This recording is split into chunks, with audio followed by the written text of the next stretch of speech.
Hello everyone, welcome back to my another mini blog. তো আজকে অনেক দিন পর একটু শাড়ি পরতে ইচ্ছা করলো, তাই শাড়ি পরে চলে এসেছি ছাদে। ভাবলাম যে কিছু সুন্দর সুন্দর পিকচারও তুলে নেই।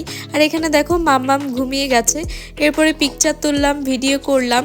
আর তোমরা কিন্তু এখন থেকে এই বোনটাকে রেগুলার আমার ভিডিওতে দেখতে পাবে। আর ওরও কিন্তু একটা ইউটিউব চ্যানেল আছে, তোমরা প্লিজ ওর চ্যানেলটা সবাই একটু সাবস্ক্রাইব করে দিও। আর এরপরে হচ্ছে আমাদের ছবি টবি তোলা শেষ। এখন আমরা চলে এসেছি নিচে। আর এসে দেখো মাম্মাম ঘুম থেকে উঠে গেছে, তো মাম্মামকে মন ভরে একটু আদর করে নিলাম। এরপরে চলে এসেছি শপিং করতে, আমার বাবার বাড়িতে যাব, তাই টুকিটাকি কিছু শপিং করা ছিল মাম্মামের জন্য। তো এখান থেকে টুকটাক শপিং করে এখন চলে যাব বাড়িতে। তো বাড়িতে যেয়ে তোমাদেরকে দেখাচ্ছি যে কি কি নিলাম। আর বাড়িতে এসে সবার প্রথমেই আইসক্রিমটা খেলাম। তো মাম্মামের জন্য আজকে এগুলো কিনেছি, আরও অনেক কিছু নিয়েছি, সেগুলো সব কিছু তোমাদের বড় ব্লগটা দেখাবো। তো চলো আজকের মতো টাটা, সবাই ভালো থেকো, দেখা হচ্ছে কালকের ব্লগে।